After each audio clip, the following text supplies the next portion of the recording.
Mr. Speaker, I'm pleased to advise the Honorable House of my recent attendance at the Joint Ministerial Council, which I'll refer to as the JMC, in London last week. Honourable members will recall that this annual meeting is convened at the invitation of the UK government and brings together all of the heads of government of the overseas territories. Joining me in London for these meetings was the Honourable Member, the Deputy Premier. Mr. Speaker, the most significant item on the agenda of this year's Council was the consideration of a joint declaration between the governments of the United Kingdom and the British overseas territories.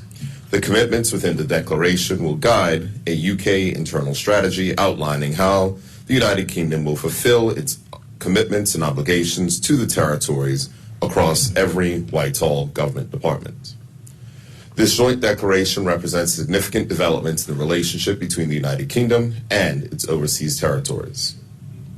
Overseas territories leaders and UK ministers discussed the impact of the 2012 White Paper relating to security, success, and sustainability of the overseas territories.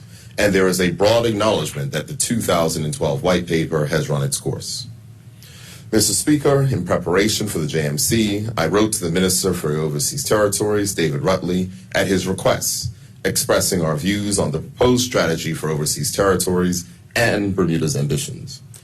I made it clear that our relationship with the United Kingdom relies upon two fundamental principles. The first, attaining full self-governance and enhanced representation of Bermuda's global interests. I highlighted the need for a modern partnership with the United Kingdom in which the UK will devolve powers to Bermuda and the other overseas territories where appropriate. Constitutional advancement is the ambition of all of the United Kingdom's overseas territories as we seek to devolve greater responsibility to our elected governments. Bermuda is currently considered a non-self-governing territory according to the United Nations. We stated that we desire a process of self-determination for the overseas territories through the United Nations participation in line with Article 73 of the Charter of the United Nations. Additionally, due to Bermuda's mature constitution, there must be consultation on the application of UK laws and conventions that may have an impact on Bermuda. Mr. Speaker, supporting economic growth remains a primary objective of this government. We communicated that we desire equivalent legal recognition between a British overseas territory citizen and a British citizen in travel and migration, where BOTCs require visas in jurisdictions where British citizens do not. On another matter regarding fair treatment, the overseas territories made it clear that the UK government's demands to the overseas territories must be accompanied by similar demands made to the UK's Crown dependencies.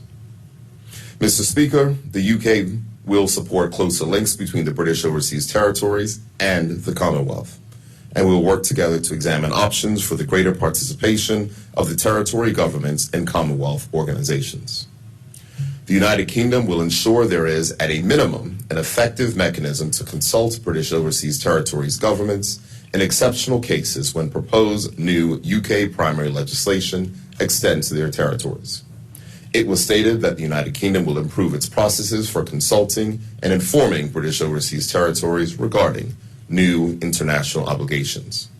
The commitment will respect the constitutional roles of elected governments, legislators, the United Kingdom, and appointed governors. Mr. Speaker, the JMC recognized the global leadership provided by overseas territories in critical areas. Firstly, the global environmental importance of the British overseas territories and our vulnerability to the effects of climate change, while celebrating our impact on international environmental science. Secondly, we are at the cutting edge of worldwide efforts to combat illicit finance and corruption, including increasing transparency, implementing and upholding global standards, and ensuring the implementation and enforcement of effective sanctions regimes. Mr. Speaker, the Deputy Premier and I also gave submissions to the Public Administration and Constitutional Affairs Committee.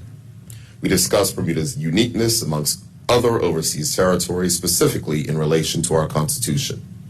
We addressed the need to modernize Bermuda's Constitution, our relationship with the United Kingdom, and the need for the United Kingdom to engage territories in decisions and policies that impact us. Similar sentiments were shared by elected leaders across the overseas territories. It was notable that one of the members of this committee raised the issue of the United Kingdom government's rejection of Bermuda's Cannabis Licensing Act, which was passed by this honorable House twice. Mr. Speaker, we also participated in another hearing with members of the House of Commons Foreign Affairs Committee chaired by Alicia Kearns, MP. MP Kearns has a depth of understanding of the issues relating to Bermuda and the territories and is assured that the Foreign Affairs Committee will play its part in holding the United Kingdom government accountable for its obligation to engage with the overseas territories. As such, Mr. Speaker, it was announced that a new Overseas Territories Subcommittee of the House of Commons Foreign Affairs Committee will be formed to review the Foreign, Commonwealth, and Development Office's relations with overseas territories.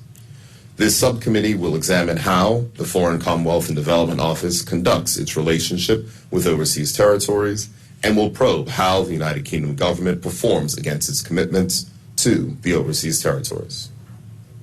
Mr. Speaker, in the bilateral meeting with David Rutley, MP, Minister of State for the Overseas Territories, I took the opportunity to reinforce Bermuda's position on the security coding of Bermuda's passports. Our team, consisting of civil servants from the Department of Immigration and the London office, alongside the United Kingdom government, have worked to ensure a resolution, and we are preparing for the BMU code to be restored to Bermuda passports by April 2024. I expressed my relief to Minister Rutley that this matter has been so important to so many in this country was finally resolved. Bermudians spoke, we listened, and we delivered. At this meeting, we also shared the government's throne speech commitment regarding CARICOM, and Minister Rutley gave his fulsome support for the government's proposal to explore full membership.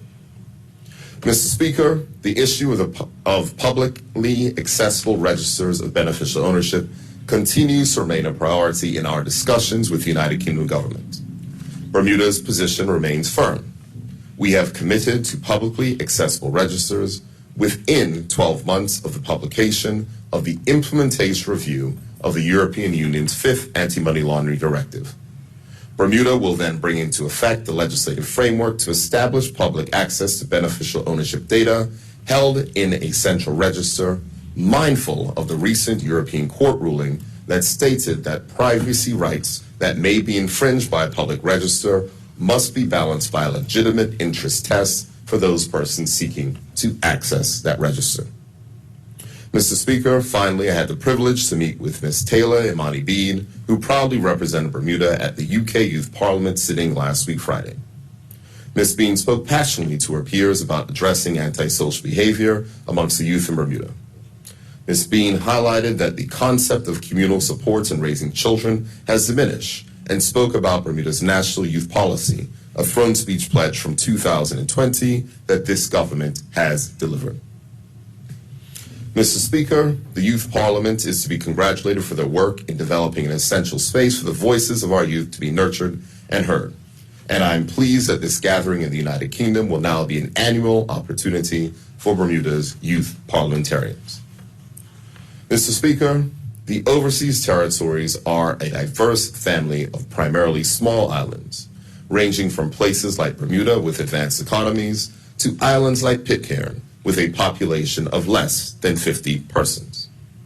There emerges a constant theme of elected leaders attuned to the unique times in which we live and whose sole ambition is to achieve the best for their people. The often unwieldy relationship with the United Kingdom government takes work to manage for the benefit of the voters in our territories. In closing, Mr. Speaker, Bermuda is a respected voice at the Joint Ministerial Council table, and we recognize that our shared commitment to developing and advancing our sister territories is worthy of the United Kingdom's full support. Thank you, Mr. Speaker.